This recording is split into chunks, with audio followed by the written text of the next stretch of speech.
નમસ્કાર, આપ જોઈ રહ્યા છો બુલેટિન ઇન્ડિયા અને હું છું આપની સાથે સિદ્ધાર્થ પટેલ.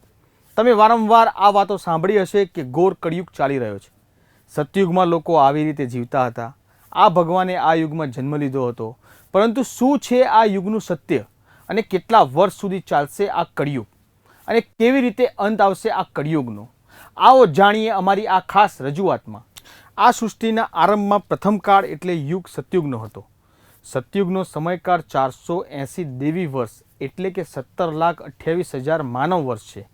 મિત્રો, એવું માનવામાં આવે છે કે આ યુગમાં માણસની ઉંમર લગભગ 1,00,000 વર્ષ હતી. સતયુગમાં મનુષ્યની લંબાઈ આજના મનુષ્ય કરતાં ઘણી વધારે હતી. આ યુગમાં પાપનું પ્રમાણ 0% હતું, જ્યારે આ યુગમાં પુણ્યનું પ્રમાણ 100% હતું.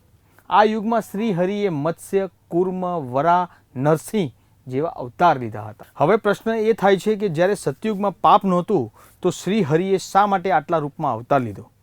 તો મિત્રો, આપણે જણાવી દઈએ કે જ્યારે પરમપિતા બ્રહ્મા જ્યારે આ સૃષ્ટિની રચના કરતા હતા તે સમયે દેવતાઓ, મનુષ્યો, સર્પ, ગંધર્વ વગેરેની સાથે દાનવોની પણ રચના કરી હતી, જેથી સૃષ્ટિનું સંતુલન બની રહે. અને આ સંતુલન જાળવવા માટે સતયુગમાં શ્રી હરિએ શંખાસુર, હરણ્યાક્ષ રાક્ષસ, હિરણ્યકશ્યપનો પણ વધ કર્યો હતો. માટે જ તે વિવિધ અવતારોમાં અવતર્યા હતા. હિન્દુ શાસ્ત્રો અનુસાર તે સમયે માણસ તેના વિકાસમાં વધુ આગળ વધી રહ્યો હતો, એટલે કે માણસ પ્રાણીમાંથી વિકસિત થઈ રહ્યો હતો. ધીમે ધીમે તે તેના વાસ્તવિક સ્વરૂપમાં આવી રહ્યો હતો. આ ઉપરાંત શ્રી હરિના તમામ અવતાર મનુષ્યના વિકાસનું પ્રતીક પણ માનવામાં આવે છે. પરંતુ મિત્રો, અહીં એ સવાલ પણ થાય છે કે સતયુગનો અંત કેવી રીતે થયો? તો તમને જણાવી દઈએ કે હિન્દુ શાસ્ત્રો અનુસાર એવું માનવામાં આવે છે કે રાજા દશરથના ઘરે શ્રી રામ તરીકે શ્રી હરિનો જન્મ થયો હતો. તે જ સમયે સતયુગનો અંત આવ્યો હતો અને રામના જન્મ સાથે એક નવા યુગની શરૂઆત થઈ, જે ત્રેતા યુગ તરીકે ઓળખાય છે. જો ત્રેતા યુગની વાત કરીએ તો આ યુગમાં શ્રી હરિએ વામન અને શ્રીરામના રૂપમાં ફરી અવતાર લીધો અને તેમને પરશુરામના અંશ રૂપે પણ અવતાર લીધો હતો. આ યુગનો સમયકાળ 3,600 દેવી વર્ષ એટલે કે 12,96,000 માનવ વર્ષ માનવામાં આવે છે. આ યુગમાં માણસની ઉંમર 10,000 વર્ષ હતી, જ્યારે તેની લંબાઈ 100 થી 150 ફૂટ હતી. આ યુગમાં પાપની ટકાવારી 25% અને પુણ્યની ટકાવારી 75% હતી. મિત્રો, આ ત્રેતા યુગમાં રાવણ, કુંભકર્ણ, બલિ અને અહિરાવણ જેવા અત્યાચારી રાજાઓ હતા. તેઓએ તેમની શક્તિ અને ઘમંડમાં ત્રણેય લોકના જીવોને ત્રાસ આપ્યો, જેના કારણે શ્રીહરિ વિષ્ણુને આ પૃથ્વી પર અવતાર લેવો પડ્યો હતો અને તે અત્યાચારી રાજાઓનો નાશ કર્યો. શ્રી રામ રાવણને મારીને અયોધ્યા પાછા ફર્યા પછી તેમણે ઘણા વર્ષો સુધી અયોધ્યા પર શાસન કર્યું. થોડા વર્ષો પછી તેમણે પણ શરીર છોડી દીધું. અને મિત્રો, એવું માનવામાં આવે છે કે શ્રી રામના દેહ છોડ્યા પછી ફરી એકવાર નવા યુગનો જન્મ થયો, જેને આપણે દ્વાપર યુગ તરીકે ઓળખાવીએ છીએ. શ્રી હરિએ દ્વાપર યુગમાં શ્રી કૃષ્ણના સ્વરૂપે જન્મ લીધો હતો. આ યુગનો સમયકાળ 2400 દેવી વર્ષ એટલે કે 8,84,000 માનવ વર્ષ માનવામાં આવે છે.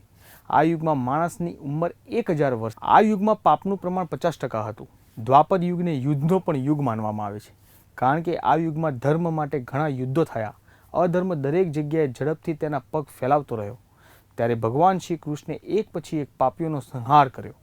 મહાભારતના યુદ્ધ પછી જ્યારે તમામ અધર્મીઓનો નાશ થયો ત્યારે યુધિષ્ઠિરને હસ્તિનાપુરના રાજા જાહેર કરવામાં આવ્યા. આ સમયે યુધિષ્ઠિરનો રાજ્યાભિષેક થઈ રહ્યો હતો. મિત્રો, તે જ સમયે ગાંધારી ત્યાં પહોંચી ગઈ અને તેણે તેના બધા પુત્રોની હત્યા પાછળનું કારણ કૃષ્ણને બતાવી શ્રાપ આપ્યો. ગાંધારીએ ભગવાન શ્રી કૃષ્ણને શ્રાપ આપ્યો અને કહ્યું કે જે રીતે કૃષ્ણ મારો પરિવાર નાશ પામ્યો છે તેવી જ રીતે તમારા પરિવારનો પણ નાશ થશે. તે પછી પાંડવોએ હસ્તિનાપુર પર 36 વર્ષ શાસન કર્યું. પછી ગાંધારીએ આપેલા શ્રાપને કારણે ભગવાન શ્રી કૃષ્ણની નગરી દ્વારિકાની હાલત દિવસે ને દિવસે બગડવા લાગી. દ્વારકાવાસી દારૂ પીધા બાદ અંદરો અંદર ઝઘડવા લાગ્યા હતા અને એકબીજાને મારવા લાગ્યા હતા. અંતે પરિસ્થિતિ એટલી ખરાબ થઈ ગઈ કે સમગ્ર યાદવ વંશનો નાશ થઈ ગયો. આ પછી એક દિવસ ભગવાન શ્રી કૃષ્ણ એક ઝાડ નીચે આરામ કરી રહ્યા હતા, ત્યારે એક શિકારીએ ભગવાન શ્રી કૃષ્ણ પર અજાણતા તીર વડે હુમલો કર્યો અને ભગવાનનો પોતાનો દેહ છોડવો પડ્યો. કારણ કે ભગવાન મૃત્યુની દુનિયામાં જન્મ્યા હતા, તેથી તેમને પણ એક દિવસ આ માનવ શરીર છોડવું પડ્યું. અંતે ભગવાન શ્રી કૃષ્ણ શરીર છોડીને વૈકુંઠ ધામ ગયા. અને જ્યારે આ અંગે યુધિષ્ઠિરને માહિતી મળી ત્યારે તે પણ સમજી ગયા કે હવે આ જીવનનો હેતુ પણ સમાપ્ત થઈ ગયો છે. માનવામાં આવે છે કે આ પછી દ્વાપર યુગનો અંત આવ્યો અને કળિયુગની શરૂઆત થઈ. ત્યારબાદ યુધિષ્ઠિરે હસ્તિનાપુરનો રાજપથ પરીક્ષિતને આપ્યો અને પોતે 4 ભાઈઓ અને દ્રૌપદી સાથે હિમાલયની અંતિમ યાત્રાએ નીકળી પડ્યા. પાંડવોએ હસ્તિનાપુર છોડતાની સાથે જ કળિયુગ શરૂ થયો અને મિત્રો આજે આપણે આ કળિયુગમાં જીવી રહ્યા છીએ. આ યુગમાં પાપનું પ્રમાણ 75%, જ્યારે પુણ્યનું પ્રમાણ માત્ર 25% જ રહ્યું છે. મિત્રો હું તમને એ પણ જણાવી દઉં કે આ કળિયુગનો માત્ર પ્રથમ તબક્કો જ છે અને એવું માનવામાં આવે છે કે કળિયુગ 3102 વર્ષ પહેલાં શરૂ થયો હતો. એટલે કે અત્યાર સુધી કળિયુગે માત્ર 5120 વર્ષ પૂર્ણ કર્યા છે, જ્યારે તેના અંતને હજુ 4,26,880 વર્ષ બાકી છે. પરંતુ કળિયુગનો અંત કેવી રીતે થશે તેનું વર્ણન બ્રહ્મપુરાણમાં પહેલેથી જ કરવામાં આવેલું છે.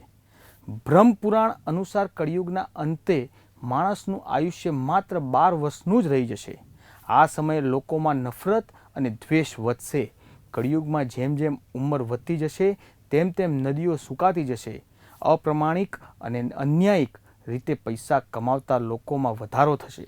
પૈસા કમાવાના લોભમાં માણસ કોઈની હત્યા કરતા પણ અચકાશે નહીં. માણસ તમામ ધાર્મિક કાર્યો કરવાનું બંધ કરી દેશે. ગાય દૂધ આપવાનું બંધ કરી દેશે. માનવતાનો નાશ થશે. છોકરીઓ બિલકુલ સુરક્ષિત નહીં રહે. તેમના જ ઘરમાં તેમનું શોષણ થશે. ઘરના લોકો જ તેમની સાથે વ્યભિચાર કરવા લાગશે. બધા સંબંધો તૂટવા લાગશે અને જ્યારે અંત ચરમસીમા પર આવશે ત્યારે શ્રીહરિ કલ્કી રૂપે પ્રગટ થશે અને પૃથ્વી પરથી સર્વ અન્યાયીઓનો નાશ કરશે અને તે પછી ફરી એકવાર નવો યુગ સતયુગ યુગની શરૂઆત થશે. મિત્રો હું તમને એ પણ જણાવી દઉં કે યુગ પરિવર્તનનું આ 22મું વર્ષ ચાલી રહ્યું છે અને વર્તમાન યુગના અંત પછી તે તેના 20મા ચક્રમાં પ્રવેશ કરશે.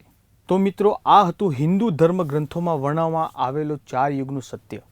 ઘણા લોકો આ વાત પર વિશ્વાસ ધરાવે છે તો ઘણા લોકો આવી વાતો પર વિશ્વાસ નથી કરતા. પરંતુ અમારો ઉદ્દેશ માત્ર ને માત્ર આવી વાતોથી આપને અવગત કરાવવાનો છે. ત્યારે ફરી મળીશું એક આવા જ નવા વિષય સાથે. ત્યાં સુધી મને રજા આપશો. નમસ્કાર.